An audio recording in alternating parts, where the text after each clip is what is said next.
Jordan Keane, welcome to Stockport County Live. Interesting game, point at home against Altrincham, 2 points now in 2 games against those. Just give us your thoughts on the game. Disappointed really to come away from that with just a point. But like the gaffer said in there, and a few of the lads have said, we now need to rectify why we didn't get the 3 points and work on that and then put it right next game.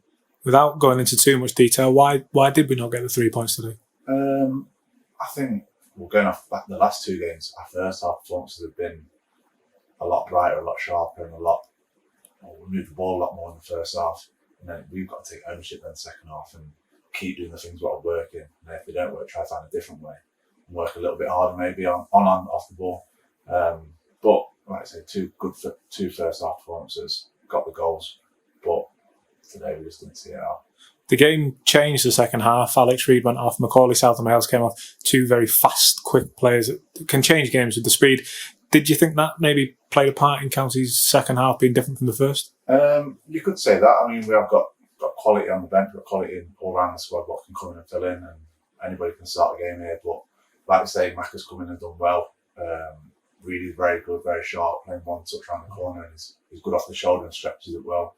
But like I say, they went off at half time with 3-2-2. I won't put it down to that. But yeah, you could say we changed the game. Let's talk about your game for a moment. You've moved back into the centre-half position. We've seen you swap between the two since coming here to County. I was watching you in the first half today, managed the game quite well when you were covering for Stotty and he was moving over for you and then coming back. Do you prefer playing centre-half or centre midfield? Or if you'd have asked me 2 years ago, I'd have said centre midfield. But if you ask me now, I'd say on the right side of the free, you see a lot of the ball. You can, like say, everything's in front of you. You can organise, you can sort of dictate play as well, when, especially for the last 2 games coming out from the back and everything's in front of you, you're linking up with your players on the right. But yeah, thoroughly enjoying it. Do you like that Jim Gannon can use you as that, either a midfielder or a defender? You can fill into either one of those holes where it's needed. Yeah, I think it's important when you play a versatility role as such to know both positions inside out, or 2 or 3 positions, so you know if you turn up today and you can play centre field, you've got to take your hat off, put your midfield hat on and go with the game that way. Yeah, we had Matty Mainwaring and Paul Turnbull on the other week saying you have much more time on the ball at centre half. Oh, a lot more time, a lot more time, but it's a lot more crucial that you don't make a mistake, because if you do make a mistake, no one's behind yourself, you're out of ball bent. But if you're in midfield, there's another line to get through. So what happens now in between now and Tuesday? What happens for Stockport County players? Do you need to take stock on today, going from 2-0 up to drawing 2-2? Do you just need to go again and get this out of your system? What happens? I think everybody will rest and come tomorrow, and we'll come in Monday. We'll have the meeting, obviously Easter on Tuesday, but we sort of move on. We work on it then, training. But every game's different. It brings different aspects to a game, where Easter could play a completely different formation, we could play a completely different formation. And to be fair, now we'll just switch heads on to Eastleigh. What do you know about Eastleigh? What do they bring to the table? We wait to find out. Fair play. Usually we would never go looking ahead in games, but after Eastleigh, it's of course West Ham. What's the mood in the camp like around that game? I think there's natural excitement with it being a Premier League club, and it's the highest team I could have ever been drawn against, and I imagine the same for the other lads. But obviously, all heads on Eastleigh on Tuesday, but we'll get through that and then we'll look forward to that after that. Is it hard to keep that out of your mind, to just kind of block out who you might be man marking in a couple of weeks' time?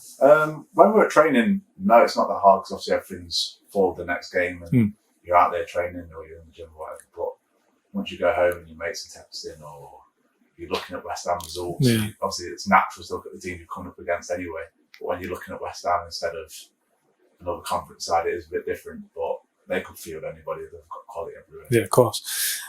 Jim Gannon, 500 games today. Just give us a little insight as to what it's been like working with Jim in your time here. His attention to detail is second to none. He has high standards on and off the pitch. The games, say 500 games as a manager, and 570 or something like that. 580. It was on a quiz the other week. That's what I know. Was it him asking the questions? Well, probably asking him to put it in. But yeah, it's to have that playing career and a managerial career. It's just, especially in this day and age where it's so fickle and you can get the boot whenever. But he's done great. He's done great for me personally when he first brought me in. Obviously, we won the North, and then obviously last year was Yeah. you could say a successful year as such, but obviously COVID, and then obviously this year is kicking on, and we've got higher expectations to do well this year, and he's carried that on. Does it help you as a player knowing that he played almost a similar kind of position to yourself, in that he was a bit of a midfielder, bit of a defender, he could move between the two? Does that help you personally? Yeah, definitely. I think that's why you can probably see why he knows every position inside out, every set piece inside out, every throw-in inside out. His attention to detail is just, I haven't seen much of him when he was a player, but I'd imagine it was the same, where, like I said before, we have to take your centre-half hat off and then put your midfield hat on, and it's like he must have had that to do the same positions as what I play. But he's done very well. Yeah. Well, it's a tough game today. Good point, though. We'll take it and move on. Easterley Tuesday, all the best, John. Cheers, Chris.